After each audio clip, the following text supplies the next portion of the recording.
everybody. Welcome to today's edition of the 1Million by 1Million podcast.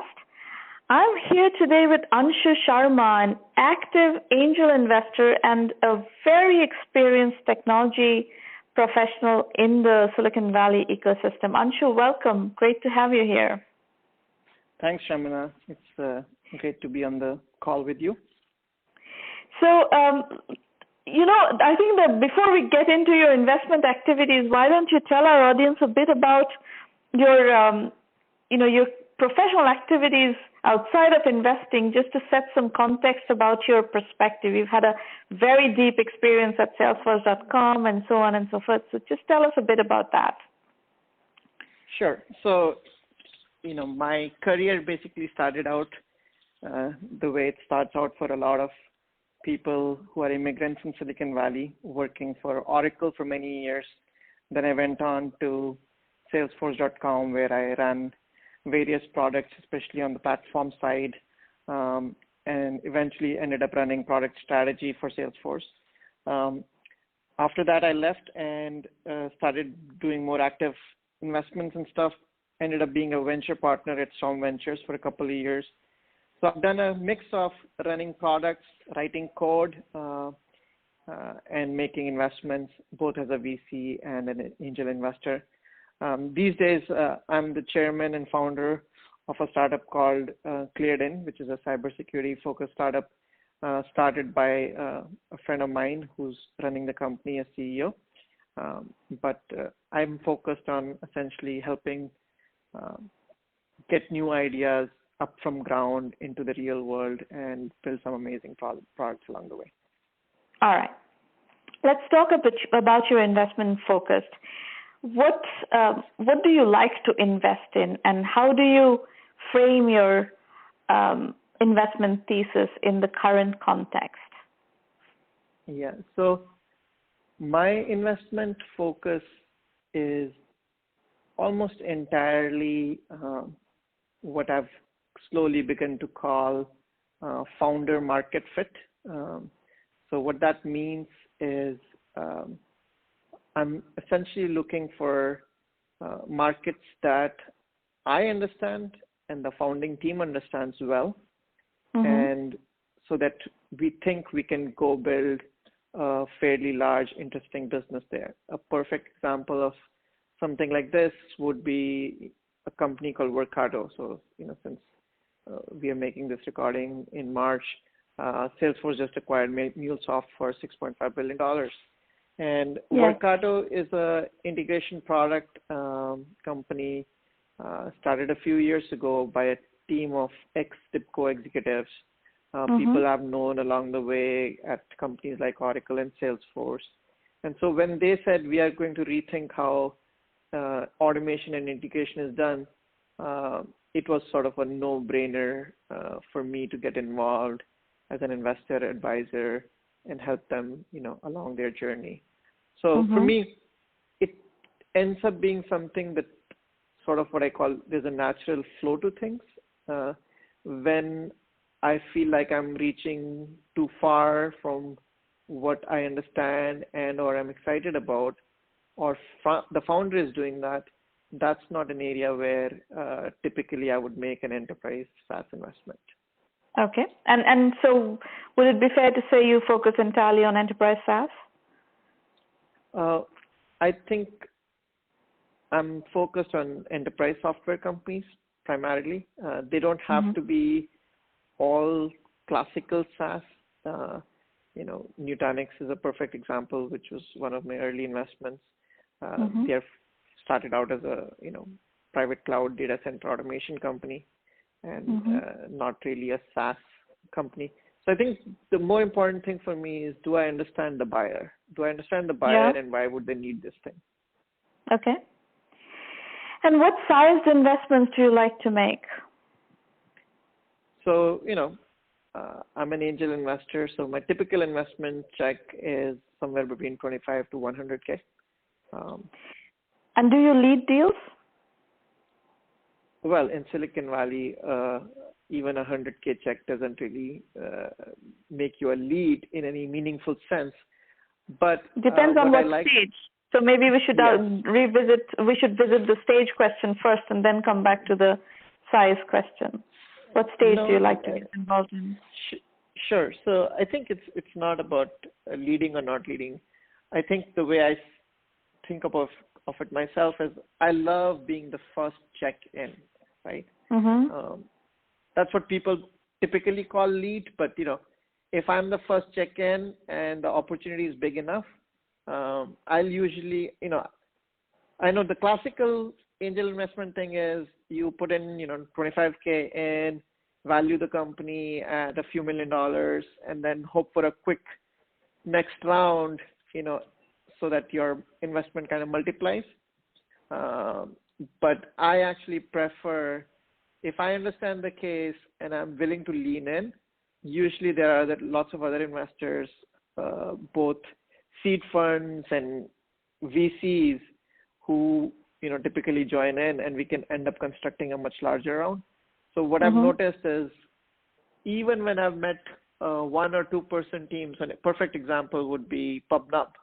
When I met the founder of PubNub, it was essentially one person who built some software and was doing this full time. I said, I'm going to write a check.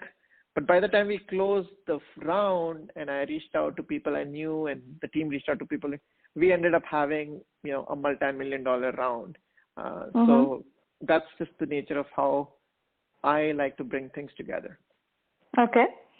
So you would come in, you would get things going, and then you would drum up momentum in your network. And because you have put your skin in the game, people would come behind you. That's the way you like to use your influence. That's how it's turned out to be the case 99% of the times. And what about geography? I have primarily focused on the Silicon Valley market, but I've made a few investments in India. I've made an investment in a company called Razorpay. I've made investment in a company called Innovate, which is like the WeWork of India.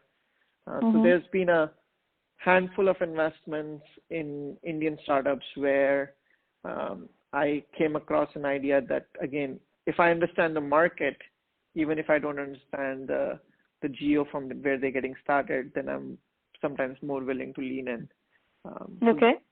That's how it's turned out to be. So I would say 70 to 80% Silicon Valley based, 20% India. India.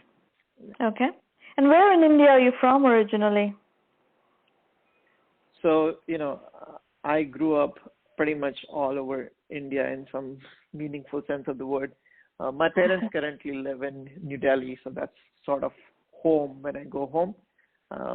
But I grew up all over North India. I've ended up going to school in West Bengal for my engineering degree. So I consider myself, sort of from everywhere in India and nowhere in India. Okay.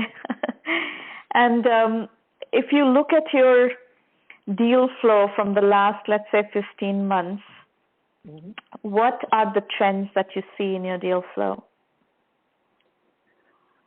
It's funny in some ways. I don't ever sit down and analyze my deal flow. I don't sit down and analyze where this is all headed. I don't sit down and figure out if, AI is getting warmer or if cryptocurrency is doing better. I am almost entirely focused on the quality of the founding team and the market they're going after. So,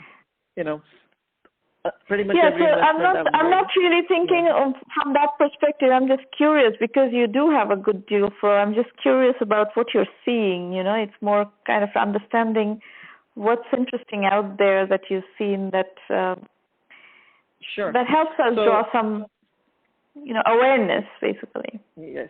So I think it goes back to my roots, right? So enterprise software, which in today's day and age, almost 100% is, some form of software as a service or platform as a service deals. The new twist now is, I would say, majority of those companies that are doing something new in that space have either a data-driven or an AI-driven angle to the story, right? And so that would pretty much cover almost all the companies I've invested in the last 2 years. Okay. And talk a little bit more about the companies that you have invested in. Maybe talk about some of the highlights of your portfolio. You talked about one just now, the integration one. Maybe a couple of more. Sure. I think the one that most people would know the best is my very first angel investment, which was Nutanix, and sure. Which is now a fairly large public company. Nutanix we cover extensively, so our community knows Nutanix very well. What stage did you get involved with in Nutanix? It was the stage at which it was an idea in Dheeraj and team's mind, and I had known and interacted with Dheeraj at Salesforce while he was at his previous company, and he and I had together done some work at Oracle. So when Bipul and Dheeraj started, incubating the company, I was, the I don't know whether it's the first or the second or the third. I was in the group of people that were the first checks into the company. Okay, great, excellent. What I learned from that is the more interesting thing, which was, if you back a team that understands the market they were going after, things work out well. Right? And essentially that set the template for me for every other investment. Every other investment, okay. Anything else that is not as far along? Nutanix, of course, has broken out in a very big way. Yes. What else? Yes, that's why I kept my discussion of Nutanix short. I think there's lots of interesting companies. I'll give you some examples of trends and the company that I've invested in that trend. One of them is Algolia, which is search as a service, right? It's a narrow niche in some ways because essentially you're basically creating search indexes and serving them up. But again, having been at Oracle and Salesforce, I'd learned that, while there's a lot of open source technology available like Lucene and Solar to, set up your own sort of a search index, actually running something like that on a day-to-day basis is highly, highly difficult, even for a company as large as Salesforce. So when I met the team, they had gone through YC at that point. It was, to me, sort of a no-brainer that this company would do really well. It was a non-obvious problem, and a lot of the rest of the market had given up on it in the sense that, hey, you got all these open source technologies which everybody uses, so maybe there's not a real business there. Subsequently, they've done really well. They've raised 2 or 3 rounds of funding since then, and the company is doing great. The other interesting aspect about Algolia as a company is they were started out in France and moved their business operations to the US and sort of still operate in a globally distributed way where a lot of marketing and sales kind of functions are led from Silicon Valley, but a lot of engineering is primarily done in France. And how did they meet you, or how did you meet them? Yeah, so that was interesting. At that time, I had just left Salesforce. I was friends with my buddies at Storm Ventures, where I subsequently became a investing venture partner. So, they had asked me to look at the company and in order for help them make a decision about investing. And I said, I'm going to invest, and they did too, and it's worked out well for both of us so far. And you started off introducing them as a niche. Can you elaborate on that? And I'll give you a bit more context about what I'm thinking about. Sure. So I love niches. Oh, you were going to say you love niches? Yeah. How can you help me frame your definition of niche from the perspective of TAM? And I hear that there's a prevalent philosophy in Silicon Valley that TAM needs to be over $1 billion, and some investors don't even want to invest unless TAM is a $10 billion TAM. And I'm thinking, my goodness, how many of those are there? And on the other hand, there are so many niches where you can build such solid businesses. How do you parse this dichotomy? Yeah, so, in some ways, almost every business that you're trying to build, by definition, is going to be a niche, right? So, online bookstores are a niche, and helping small and mid-sized companies track their leads on the internet is also a niche. To me, what differentiates, and niches are actually not investable, and I will also not invest in a company that's actually genuinely going after a niche. The difference between a company that's starting out in a niche, which is investable, and a company that's starting out in a niche that's not investable, is actually the imagination and the ability of the founder, right? Or the founding team.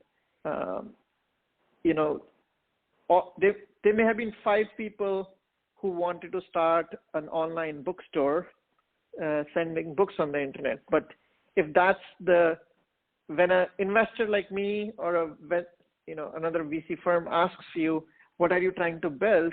If your answer is a bookstore, and I press you and say, is that a big enough business? And you say, yeah, all I'm going to do is sell books. I'm just not interested, right? I mean, there's a lot of angel investors who are interested in, companies which will get a $50 million, $100 million exit. I am not interested in a founding team that doesn't want to shoot after something much larger. Mm-hmm. And I always jokingly tell people, you give me a business that has a path to even $10 million in revenue, and I can give you a path to $1 billion, right? Because every niche of a market is part of a bigger niche, right? So, forget about software and enterprise software because it may be hard for people to understand what I'm saying. Just look around yourself, right? So, let's say someone says, I want to, start building, cables, right? I'm going to literally start manufacturing cable for electricity at home use. Now, that's a very small market. It's a kind of a niche. As far as I remember, that's how Bharti Telecom in India got started, right?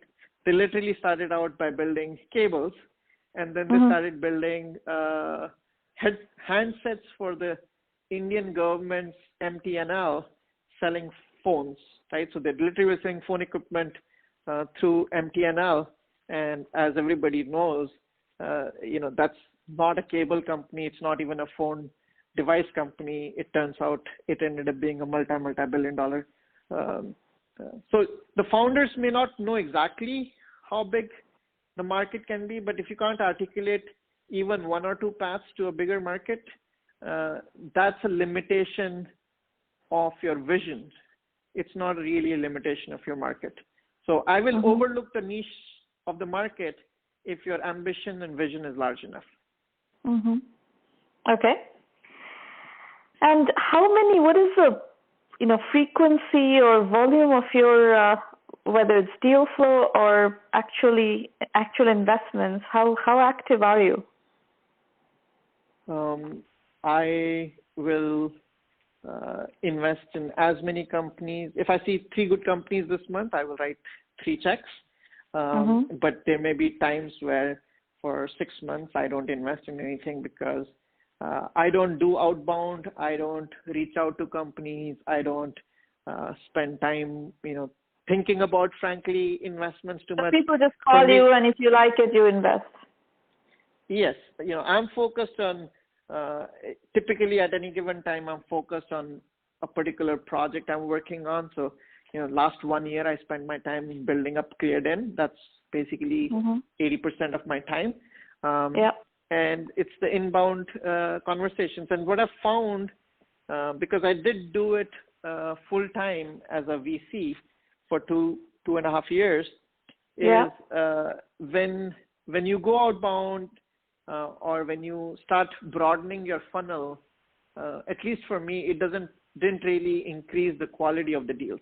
So in some ways, by being very selective and being totally inbound, I'm only meeting people who A, really want my help, B, understand exactly what I already invest in and do and don't do, and if those things match, then actually one day I will look up the statistics on this, but if I had to do a guess over the last, say, 5 years, I've probably invested in more than 1/3 of the companies that I've interacted with.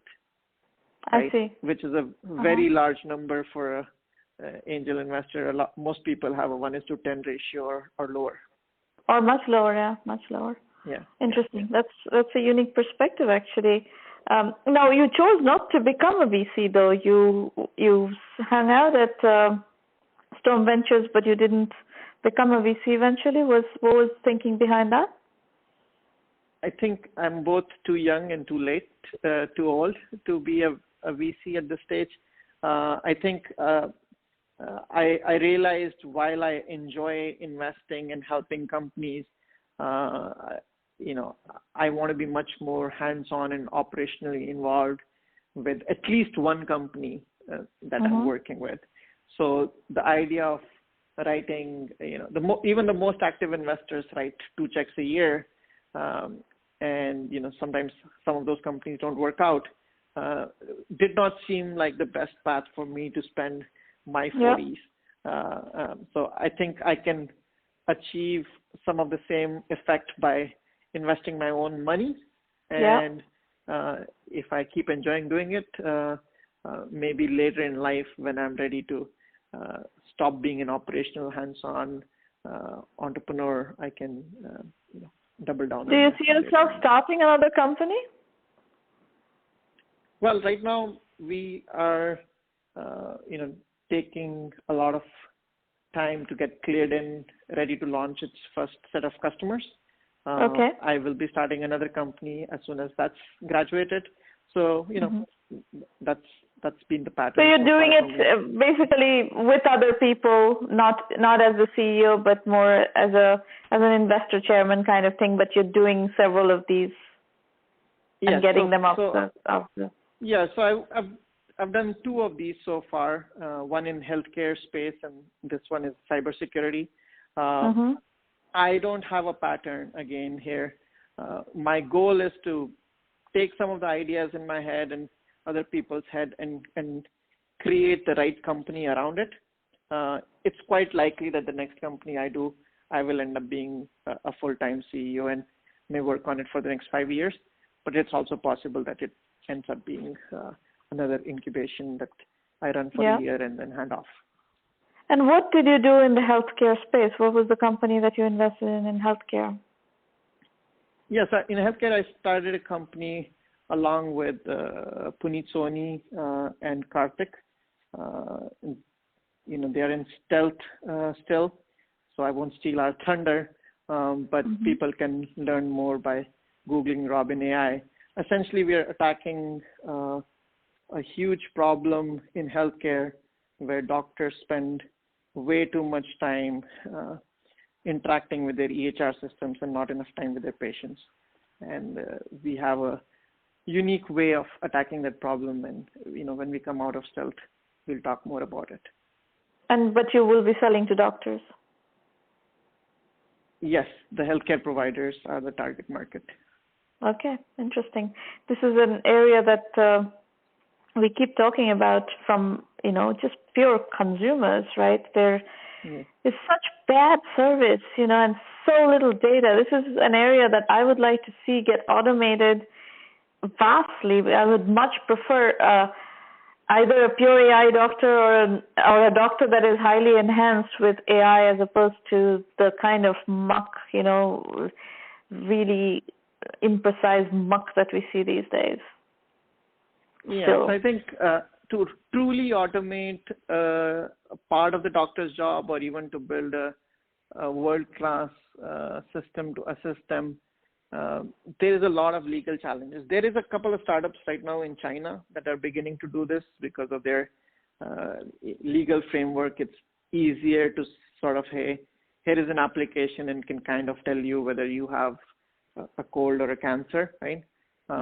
In the US, the systems are so heavily regulated that I mean, I can't even legally build a web conferencing system that allows a patient in California to ask for even help in understanding what a medication does from a doctor in India, right? Even that's not really allowed. You are not allowed to import medicines from Canada, which is got as good quality controls. So there is a system that's been created mostly to help protect the patients. But the net effect of that regulatory environment today is that almost anybody can build a $100 million business as part of this multi-trillion-dollar market by changing things by 1%.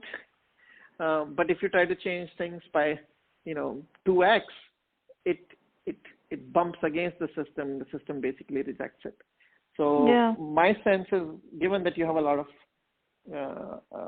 entrepreneurs listening in from geographies like India, I think, frankly, the chances of a AI doctor that actually helps patients are much more likely to come out of a country like India or Nigeria. And, I would love to invest in a company like that, but it's very hard to build that with the primary market being one of these regulated Western markets. Right. Yeah. Interesting. Any other comments that you want to add to address the audience that you are speaking with here right now? Yeah, I think so. My main message that I was sharing with, a founding team I met just this week that's applying AI in the CRM space is to, we spend way too much time thinking about technology breakthroughs. I'm myself an engineer, so I love technology. But at the end of the day, when people get narrowly focused on the technology and then reluctantly on the buyer because they need to make money, they almost always end up forgetting the user experience. So and the user and the buyer are often opposing forces in a system. Take an example of a company that we just invested in, which is doing expense management. The CFO really wants to, enable the processes to be automated. But if you really think about it, a lot of CFOs want to make it harder for you to file all your expenses because essentially it cuts down. So if I can make it more difficult for you in some ways, wink, wink, then I have a positive impact on my bottom line. But your job as the founder, you can't build a disruptive company if you're the 17th version of Concur, right? You can only be a disruptive company if you say, no, this is how things need to change, not just because I've invented a new AI, but because now I can apply this thinking and a philosophy from the perspective of both the end user and, hey, if you do it the following way, it will be easier for the end user. And by the way, Mr. CFO, you also get more efficacy and a positive impact to your goals. So I think everybody talks about this. Almost nobody does it because it gets harder and harder to, apply these constraints, right? So it's very easy to say, I've thought about this thing with NLP and I'm going to apply it to something. It's harder to say, I have this innovation, but I'm going to find a buyer. And then you add on a third constraint, which is I have to find a user who's going to really love this. So most people pick one or two out of these three, and that's how companies fail or don't really achieve their full potential. Excellent. Excellent. Anshu, this was a superb conversation, very insightful, very sophisticated. Listeners, I hope you enjoyed listening to Anshu here. And we'll continue to bring you interesting perspectives that you can learn from. And go to the website, 1Mby1M.com, and come to any of the free public roundtables where we can work on your project. We have safe working hours every week where you can come and discuss your strategic roadblocks. And we'll be back here with another edition of the 1 Million by 1 Million podcast. Thank you very much for listening.